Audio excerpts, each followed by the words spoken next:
Cristiano Ronaldo is headed to Manchester United, but there's a lot of players who won't be on the move in the international break.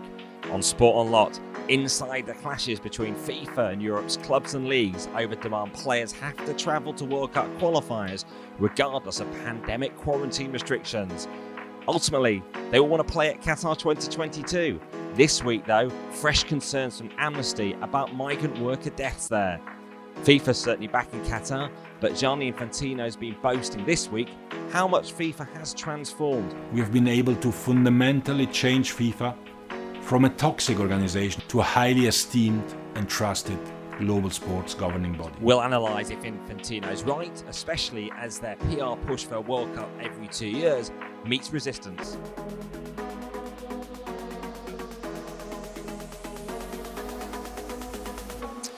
Hello and welcome to the podcast digesting the best of the week sports news with interviews and analysis. And thank you to the growing numbers of listeners, particularly welcome to those in Saudi Arabia, where we were 26th in the Apple Sports Podcast charts last week. And you can always hit subscribe so we drop into your feed. I'm Rob Harris from the Associated Press, and alongside me as ever, Martyn Ziegler from the Times and Tariq Panja from the New York Times. And we should have all been in Turkey at the moment, shouldn't we? Yeah, we should have been in Istanbul for the Champions League draw, the UEFA Player of the Season awards, but Turkey is, of course, on the red list. I think Istanbul was basically chosen as to try and give something back after they had the Champions League final, moved from there in May. Sad not to be in Istanbul, Tariq? Yeah, one of my favourite cities. Istanbul obviously had the Champions League taken away from them 2 years in a row. For those of you not aware what red list means, those are countries that are deemed high risk for coronavirus by the UK government and would require you to quarantine for up to 10 days in a hotel at a cost of how much, Rob? More than £2,000. So I don't think it was necessarily worth it to just to go to a UEFA draw and meetings to sit in a hotel for 10 days at that cost, perhaps with a view of Heathrow or something. But that's the fate that also would have been befalling many footballers too if they'd been going away for their countries on international duty, because of course this is the week when we've seen the Premier League in particular, all the clubs decide that none of their players will be going off on international duty to red list countries, particularly of course all the South American ones. Other countries include Egypt, so the ball started rolling when we knew that Mohamed Salah wouldn't be going away from Liverpool to link up with Egypt, and it's created a bit of a row through the week between FIFA, the leagues, the European Club Association, and particularly the British government. Yeah, a bit of a row is probably putting it lightly, isn't it? I mean, this is probably one of the biggest crises facing FIFA over the COVID pandemic, I think. Because they in a position they haven't really got anything to bargain with. We've had Gianni Infantino pleading with Boris Johnson to give the players exemptions, because that is, as far as FIFA is concerned, I think that is the only way out of this problem is somehow to try and appeal to the better nature of the British government. But Tariq, you don't think that the government should give footballers exemptions, is that right? Yeah, I don't, to be honest, because this is a nationwide pandemic affecting businesses and people, obviously outside of the football orbit, which likes to see itself as the centre of the world often. And it's not just the UK. La Liga has issued a statement saying it would support any of its teams who would withhold the release of their players should they face quarantine upon their return. And on Wednesday night, it was a turn of Serie A to say the same thing.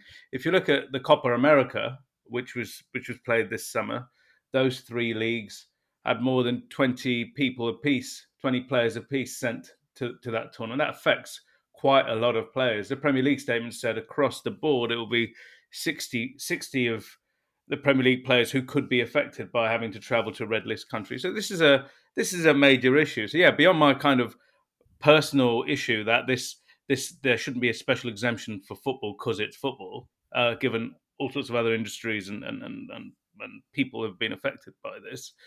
I also think this is a very interesting moment to talk about the power of FIFA and where power lies in the game. There was negotiations over this issue with the European leagues and with the clubs in July, and they've known about this for some time. And it's not just the quarantine; it is the fact that they've extended the player release, which is in a memorandum of understanding with leagues and clubs for up to 10 days. That's what it's been for years. You have these windows, and players are released for up to 10 days. FIFA unilaterally, after those talks, increased it to 12 days because they wanted these triple headers to be played in South America because games were postponed as a result of the coronavirus. A 12-day release without quarantine, without any of the red list issues we're talking about, would have meant that the players would most likely miss an extra weekend of league play. So when competitions begin again, even if they do not have to quarantine, those players who are sent to South America would likely miss the matches for their clubs. And the leagues and the teams would say, oh, hang on a minute, that's not fair. Obviously, we pay their wages and train them, etc. And, we've seen titles decided by goal difference and points, by 1 point, relegation too. And at the end of the season, if that's the case, and it's because one of your top players hasn't played, they would deem that to be not fair. And we did get that statement from the FIFA president, Gianni Infantino, during the week. No ability to ask questions ourselves. He's not faced the media since May. And it really did focus on that request to Boris Johnson to get the quarantine exemptions. It didn't really address the points particularly raised by La Liga about the scheduling issues in terms of the late return to play the games and missing the weekend. And then he said in it, together we've shown solidarity and unity in the fight against COVID-19. Now I'm urging everyone to ensure the release of international players for the upcoming World Cup qualifiers, almost sort of suggesting, well, isn't the pandemic over? Get on with football again. Yeah, I guess what he's saying, and also people who are close to FIFA and some of those confederations who are privately contacting us, saying, well, the leagues, we've really supported the leagues and the clubs at the start of the coronavirus. We cancelled international games or moved them in order for league games to be scheduled. But the reality is those international games could never have been played at the start of the pandemic. You couldn't travel. So, yes, they cancelled those games. Yes, matches were played domestically behind closed doors, but wasn't that the only option? If there was the option of global travel, let's see if they would have been as flexible. It just seems like, to me, a bit of, saber rattling, etc., and this idea of a hearts and minds exercise to say, we did you a favour, you owe us one. But it is this point, and Rob, we saw it with kind of Super League where, Super League failed, obviously, because it was such a flawed idea. But one of the underpinnings behind what they were saying was, look, these organisations like FIFA and UEFA, they're all powerful. They get to dictate the way the entire game is played. Whereas clubs and leagues and whoever else, other stakeholders, horrible word, they rarely get a look in, despite having a major kind of investment in the game and a major say in player development. They don't have a say in the regulations or calendar dates. And we're coming into this really important period, Rob, of this debate over the future of the international match calendar. And the battle was actually highlighted in the statement we got from the European Club Association to its own members, which said the ECA will not accept that a governing body like FIFA abuses its regulatory function in order to place its commercial interests and those of its member associations above the physical well-being of players and legitimate sporting interests of clubs. Of course, the ECA, currently headed by PSG President Nasser Al-Khelaifi, a Qatari, yet this does impact the 2022 World Cup road to qualifying for that. And yet the ECA were speaking out in pretty strong terms that that FIFA haven't actually pushed back on. I mean, FIFA have been accused of abusing its dominance in the game and all this, which is highlighting those governance issues where it has this role organising the World Cup, which produces most of its several billion in revenue, and also running the game as well, and setting the international calendar ultimately. Yeah, as the European leagues, the other kind of umbrella body, what it does on the tin, names on the tin, an umbrella body for the top European leagues, said basically FIFA is acting like judge and jury, and and I dare say in this case, executioner as well, because it's going to be able to punish the leagues or clubs that are not compliant, right, under the regulations. Perhaps it's time to recalibrate where power lies in the game and whether that's fair. And the things that's perhaps overlooked on this whole designation of red list countries by the UK is it's not just about the inconvenience of hotel quarantine on return. It's that the British government is advising against travel to these countries because of the high coronavirus cases. People should only be going there from the UK in the most vital circumstances. So that's a good enough reason for players not to go. Of course, there are some suggestions that actually some are not happy with the decision. Edison Cavani, Manchester United and Uruguay posting those question marks on social media. So very much could be the clubs who are sort of going behind this. And yet, throughout the pandemic, Gianni Infantino, often appearing at WHO events, has been sort of preaching that health is the most important thing. Well, if health is the most important thing, then no risks are taking, and no players should be going to South America if they don't want to. The clubs don't want to, well as the the burden on their bodies as well. I mean, actually, Richarlison's due to go out with from Everton to Brazil. Of course, he's just come back from the Copa America and the Olympics, and has already started the new season with Everton, and would have this congested time frame of games to then get back to the Premier League. Yeah, you made a good point earlier as well. Like, it's really almost unfair on the players to have to pick, etc. A lot of these, particularly the Brazilians, they love playing for the national team. Edinson Cavani obviously loves playing for Uruguay as well. But the circumstances are what they are. Perhaps this talks about in the future, and we've been discussing this for maybe the last couple of years, that the way the calendar works now, where these windows appear for international football in the middle of the league season, are no longer fit for purpose. And you're going to have a league block and an international football block and then a tournament block. That might make more sense. And we might not have this situation in such an extreme circumstance like we have it now, that these are kind of demarcated periods of football, because these international players do love playing for their countries, particularly South American. I mean, this extension of the release window, you're right. For the rest of Europe, this is a really major issue. For example, PSG were planning to have Messi make his home debut, and at the match after the international window. As things stand now, he won't be able to play in that their first home game since he's been signed, where he's available to play, because he'll be either traveling back from South America. PSG, I understand, have written to FIFA. They've not had a reply, but I think it's just one of those things. And obviously, Nasser El Khalifi, the PSG president, is also the chairman of the European Club Association, who are putting some pretty serious pressure on FIFA too. Yeah, I'm thinking about all those socios tokens now. They would be hoping to ramp up the price of the cryptocurrency in PSG as the build up to Lionel Messi's home debut gathered pace. Unfortunately, those token holders will now have to wait. Joking aside, that issue is another one we might have to briefly touch on, guys. These newfangled cryptocurrencies that are appearing. Leeds United we had Parag Marathe on talking about growing the club last week on the pod. One of these new revenue streams are these cryptocurrencies, these coins that fans can invest in to show their loyalty and to engage with their club. I'll be honest, I don't really understand how all this works, and that's part of the problem. The normal fan getting involved in cryptocurrency trading, that just seems that this largely unregulated market, kind of for most of us.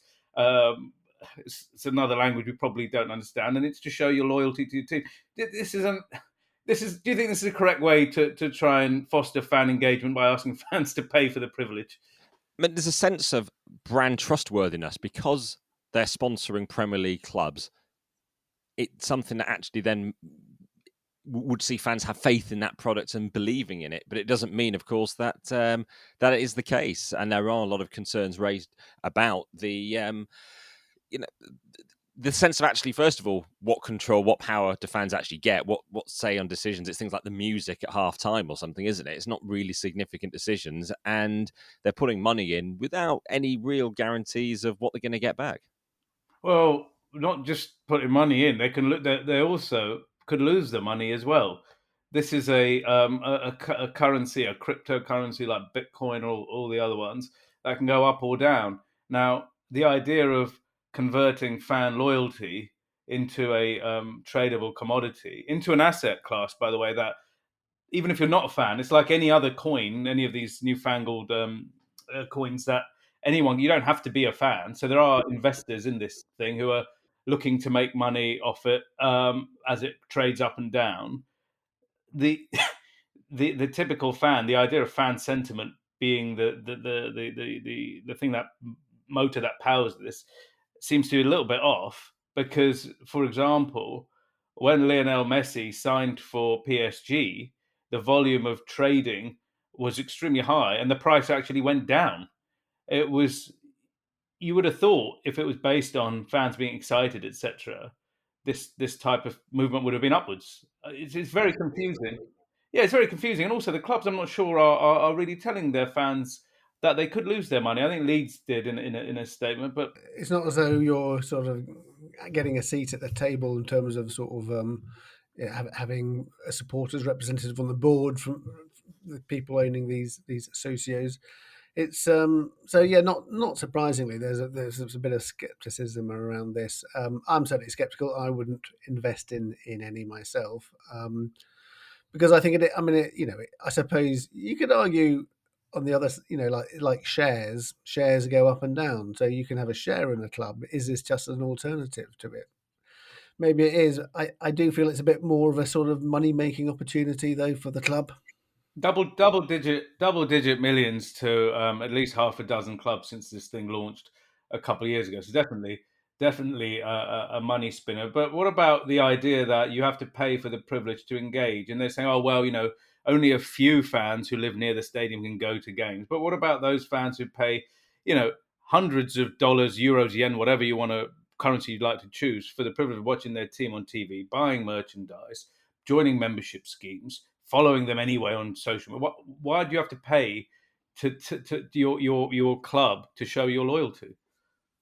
Well, I think if $1,000 to have the Smiths playing constantly throughout half time is probably money well spent, isn't it? You can have your say on what topics we discuss on Sport Unlocked. This is the podcast sponsored by no. Well, of course, we wait to hear if any socios are involved in cryptocurrency involved in the decision over the future of Kylian Mbappe, another of those big transfer sagas in his window involving Paris Saint-Germain. And if 160 million euros is really being offered by Real Madrid, with the player only having 1 year left on his contract, surely any normal business, any normal club would accept this. Yeah, but it's not a normal club or a normal business, which has been perfectly obvious from the day Qatar walked in. It is a club that is owned by a tiny Gulf state looking to make a statement on the world stage. And 160 million euros, like you say, Rob, for a player who will be available for free in 4 months. Well, it's certainly in terms of negotiating a free transfer for next season, seems almost more than he would warrant in this particular market, in this pandemic market. Of course, we're talking not about any player. The age, 22, the quality. I mean, this guy is among the very, very best. Jet heel, guaranteed to score goals, guaranteed to sell, commercials, etc. If that's what you're into, and someone that Real Madrid desperately want. What's quite interesting, it seems like a test. Real Madrid, of course, have been one of the clubs that have been extremely unhappy with PSG's arrival in the World Club game from the outset. They feel they have inflated the transfer market and salaries to prevent clubs who were kind of the giant whales having the game for themselves in the years before from having it their own way. And they've obviously suing UEFA with the European Super League, etc. And one of the points they're making is UEFA is not a regulator you can trust. It would not enforce financial fair play. So what people close to to Real Madrid have been saying is, well, look, if PSG was so serious about adhering to financial regulations and acting like a proper club, they should be snapping our arm off, because surely this deal for 160 million would make any immediate concerns of meeting financial fair play go away. And it's kind of a good point. On the other hand, it would be really funny in a way if PSG said, all right, sure, give us 160, 180 or whatever, and Real Madrid have to pay this, because in and of itself, with a player with 4 months to go, it is a really high price, Martyn. Yeah, so I mean, in terms of UEFA's financial fair play, Real Madrid could probably say, well, that's gone out the window, as we've talked about before. There's going to be this new luxury tax and salary cap, but I think it'd be much more difficult for them to satisfy La Liga's financial requirements if they sign him. I think that is the bigger challenge for Real Madrid. How are they actually able to afford it?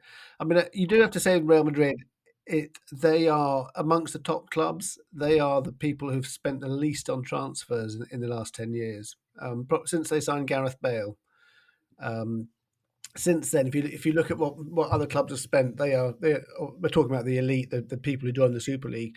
They are amongst the lowest spenders on transfers. So maybe they do have some flexibility, but I think it'd be strange if they're able to comply with La Liga. But maybe this is as you say, this is a power struggle. This is La Liga and Real Madrid don't like each other, and certainly they don't like UEFA, Real Madrid. So this is probably a key moment actually in that particular battle.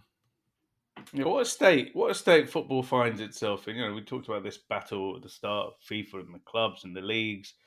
We talked about bizarre cryptocurrencies now, being sold on to fans, and now this situation of FFP, Real Madrid, UEFA. The game's in a right state, isn't it? Yeah, anyone think you'd have a World Cup being held in a small, tiny country next year? Oh, we do.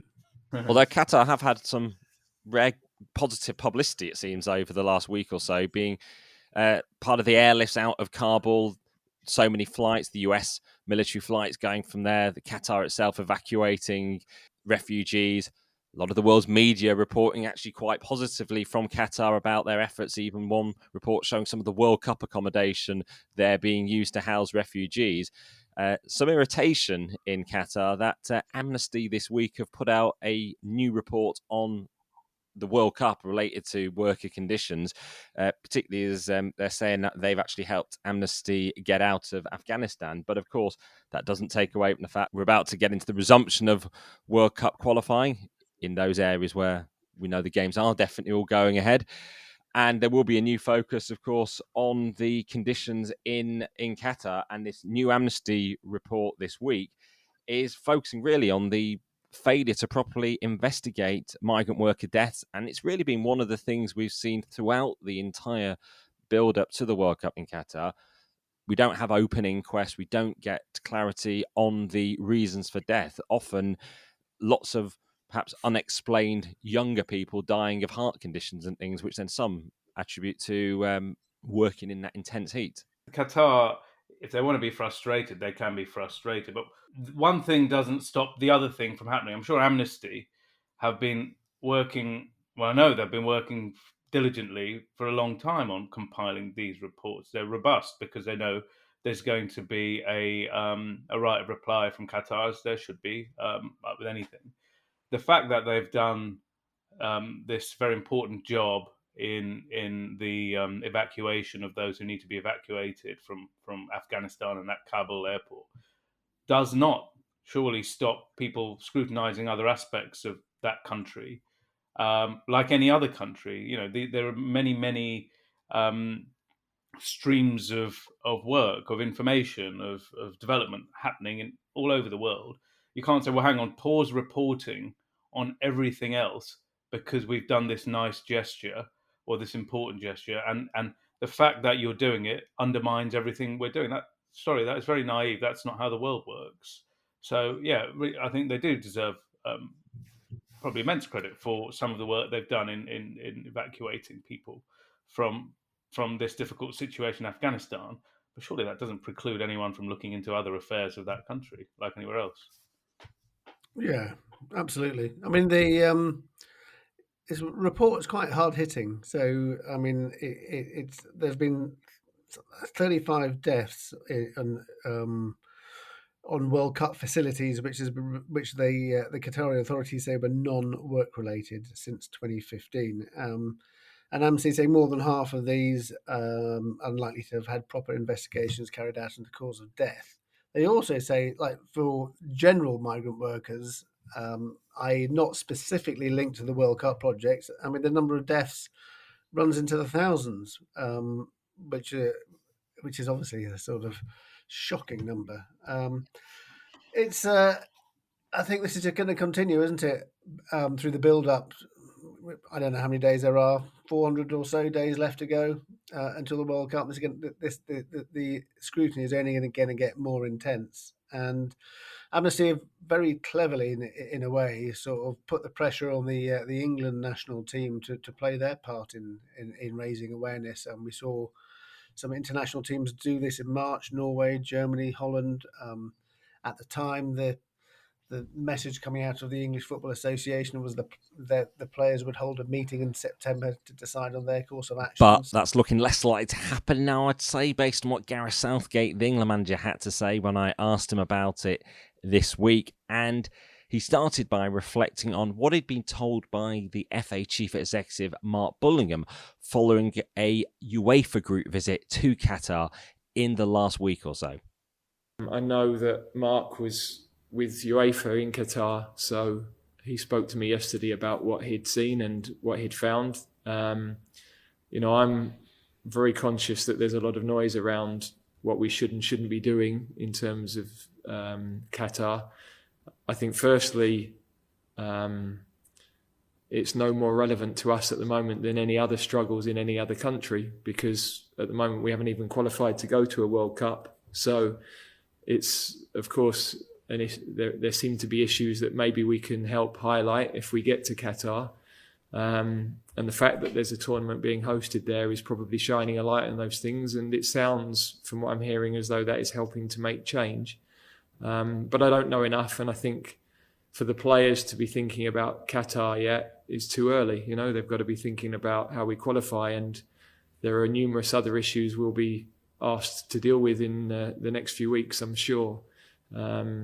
So I'm not diminishing any importance of that, but I think we've got to be conscious of what's immediately in front of us. So nothing imminent in terms of protest, I would say, from any of the England players in terms of highlighting human rights issues relating to Qatar.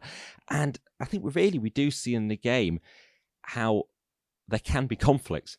A player playing for a Qatari-owned club or a club with Qatari sponsors, how do they respond? Over the pre-season, you've had the Dutch captain, Gianni Infanatino, join Qatar-owned PSG.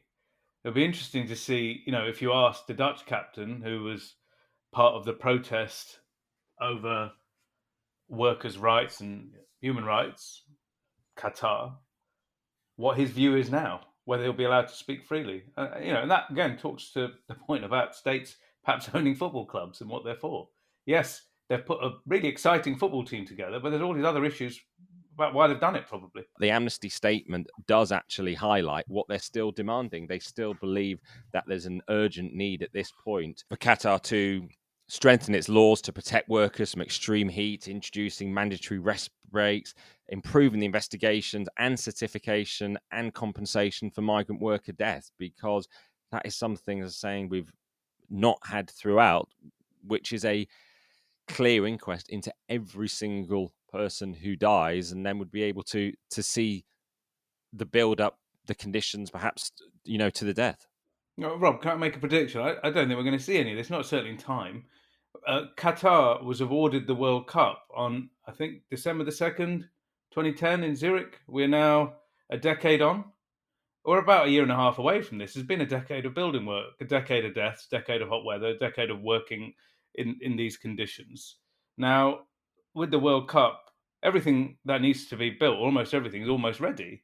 So it's a case of almost looking backwards. They're not going to do that. Yes, these FAs, etc., are on their tours. Sure, they're going to be shown developments, etc. But the point Amnesty's making, or the points they've just raised there, they're not going to be met, are they? I mean, we're going to have the World Cup now, and then I guess for Qatar, the pressure, I guess, will be off because the attention of the world will be somewhere else. The World Cup in 2026 is in the United States, and the sports media will relocate somewhere else and it's focused somewhere else. So job done. Well, Right? of course, a lot of the stadiums have been built or very close to being completed. There's still a lot of work to go on in Qatar for the World Cup. A lot of workers there who, potentially are in extreme heat or bad conditions who can be potentially helped. But Qatar has shown if they're still asking for this now amnesty, then they haven't been listening for a decade necessarily on this. Of course, the World Cup vote in December 2010 in Zurich was one of the triggers, we believe, for the whole instigation of the American investigations into FIFA that we saw really come to life with those wave of arrests in Zurich in May 2015 and the ongoing criminal trials, convictions of so many former members of the FIFA Executive Committee as it was. And this week, FIFA, which has always tried to portray itself as a victim in this entire scandal, has managed to secure that status being formalized by the US Department of Justice. And not only that, they're getting a load of cash back that's been recovered from these corruption cases. $200 million plus they're expecting overall for FIFA and the confederations. And already FIFA's getting $34 million that will go into the FIFA Foundation, which they say is an independent foundation whose president now is Gianni Infantino. Yeah, I mean, the total sum which was announced for the FIFA Foundation was $201 million US.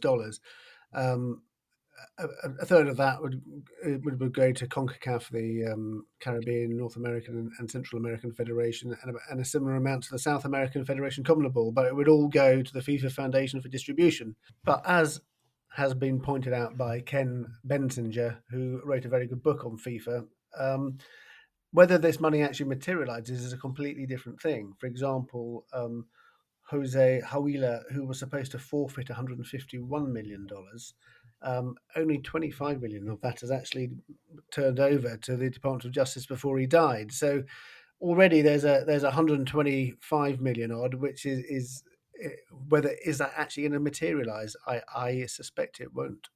And the money's set to stay in the US banking system as well. Yeah, Ken made another really good point. He said the DOJ, in order to make this case, also needed a victim. You need to have a victim in order to have the criminal who's committed the act. So you kind of needed these organizations, FIFA, CONMEBOL, and CONCACAF, to have been robbed. And then once they have been robbed, they need to be maybe parties to be repaid. And the fact it's taken so long suggests it took a really, really long time for the Department of Justice to find these organizations trustworthy enough to come up with this. And this agreement is really interesting. Like I said, the money has to go into the FIFA Foundation, but then also it has to be ring fenced into another kind of element within that foundation. The money can only go to particular causes of very specific football development. It's really going to be tightly controlled. And Rob's right; they didn't trust it to go into a Swiss bank account. Had to go into they had to open a US bank account in order to do this. And the idea that these organisations are trustworthy, you also have to think CONMEBOL and CONCACAF were clearly the biggest victims of this because it was largely their money that was stolen.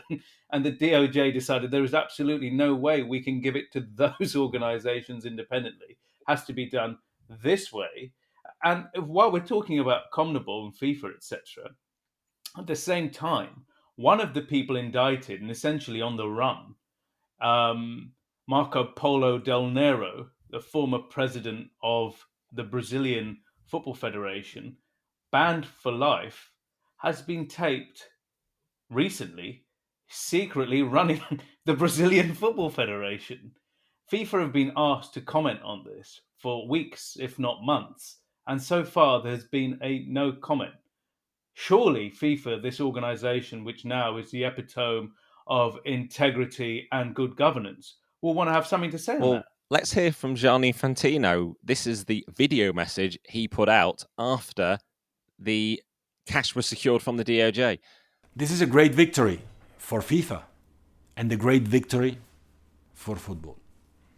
I want to sincerely thank the US justice authorities for their efforts in this respect, for their fast and effective approach in bringing these matters to a conclusion, and also for their trust generally.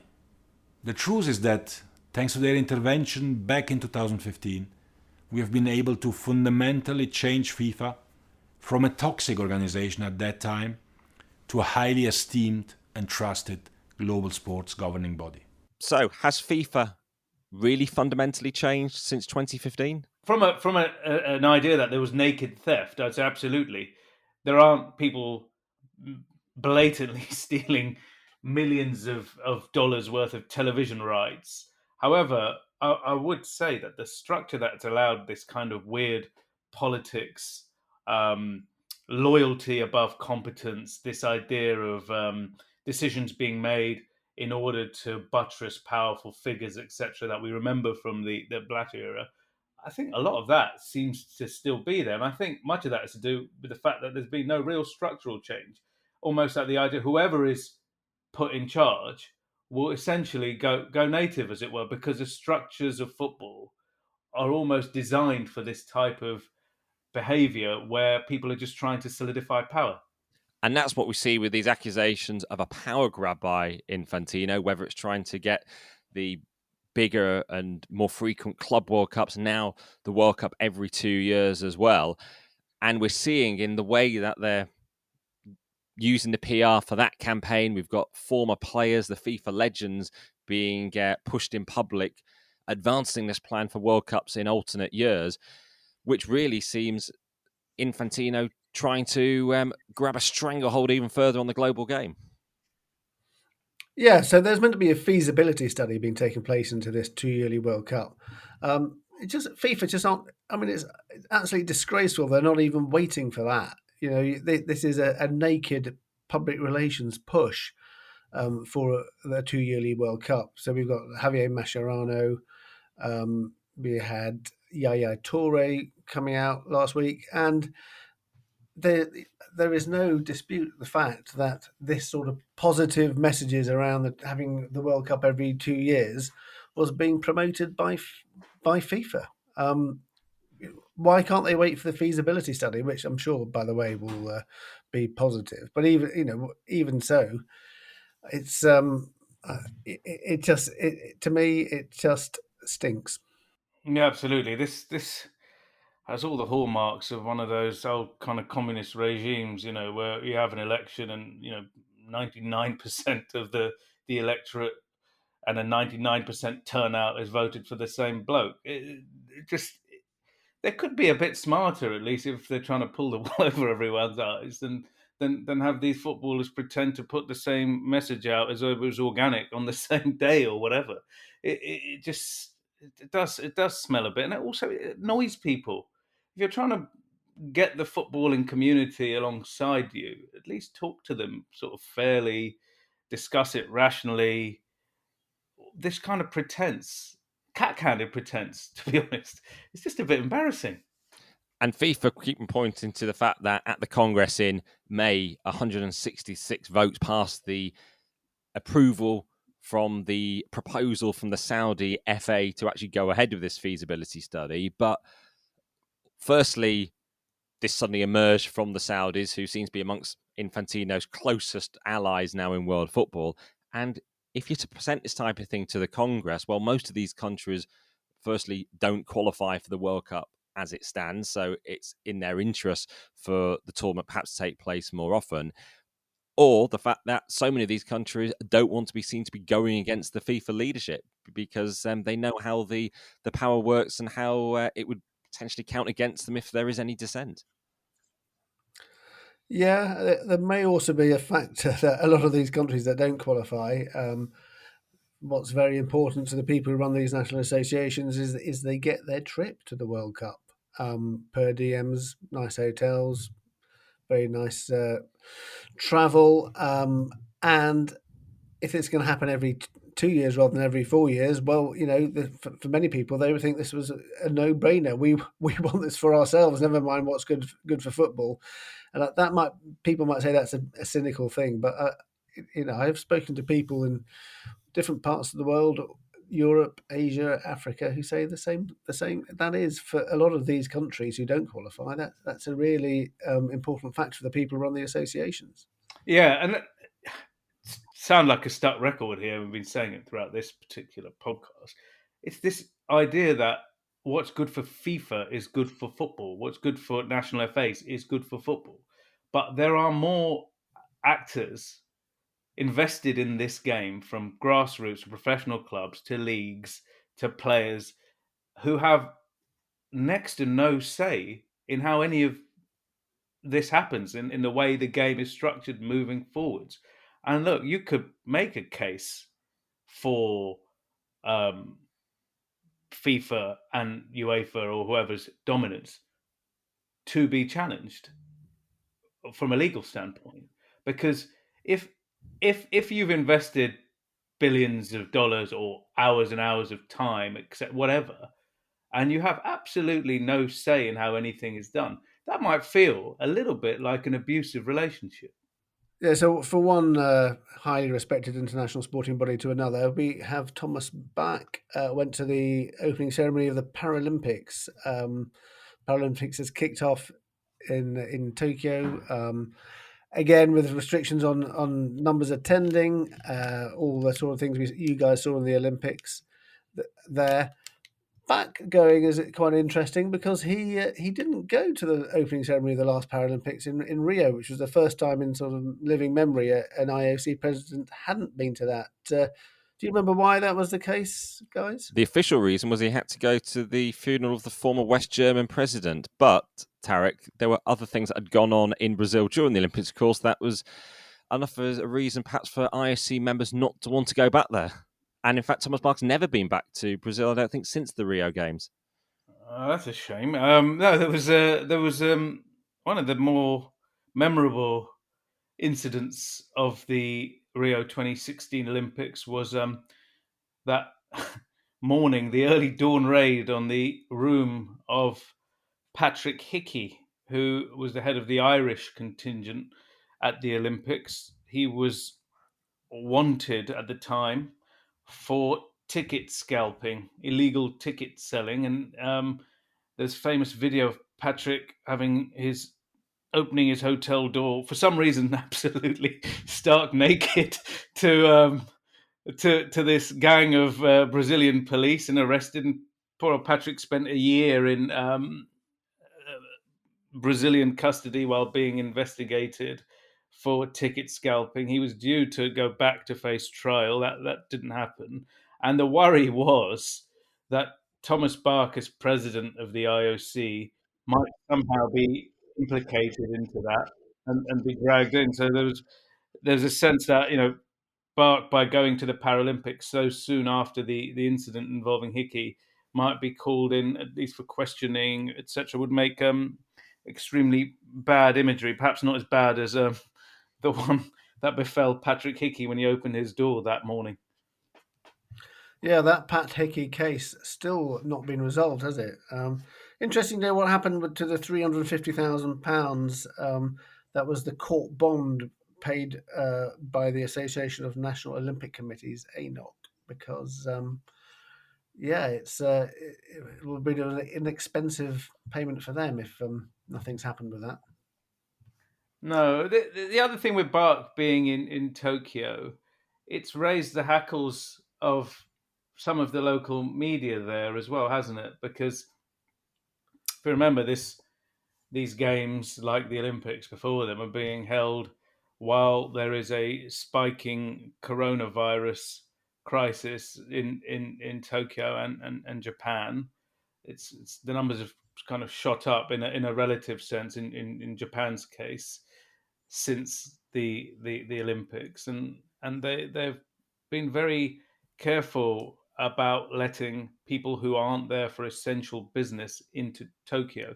Bach stayed in Japan for a couple of days afterwards, and I remember there was a film crew spotted him out and about in the street, and were concerned and were wondering why he hadn't left. Again, this might be a lot to do with Japanese politics. Bach's not the only one who hung around for a day or two afterwards, of course. But the fact is, he's gone back for the Paralympics when he's not an essential part of those games has got people talking about him being there again. And one of the key things that was raised in Japan was Thomas Bach and the IOC had spent the games telling athletes not to leave the bubble, not to leave the athlete village, not to do any sightseeing. And the moment that the flame had been extinguished, there was Bach going out sightseeing himself. Yeah, but I suppose with that point, Japan, for those of us who are there, we had to do these coronavirus tests every 3 days. I suppose by the end of 2 weeks or whenever the quarantine had been lifted, the foreign people, Bach, etc., probably would have been just as in the same boat as any Japanese citizen. So it makes me think at that point the criticism of him there afterwards was a little bit for domestic political consumption. But the fact he's gone back might not have been the wisest idea, because again, he comes in as a fresh traveller, starts from zero again, and as far as they're concerned, the risk is raised again. And the Paralympics do continue in Japan, and we'll be looking forward to watching all the action from there. So we've got time for this week. Thank you, guys, and thank you, everyone, for listening. As ever, you can send any feedback or get extra info at Sport Unlocked on Twitter, Facebook, and Instagram. And we're also grateful if you could hit that subscribe button on whichever podcast platform you're listening to us on. But for now, thank you for listening, and goodbye.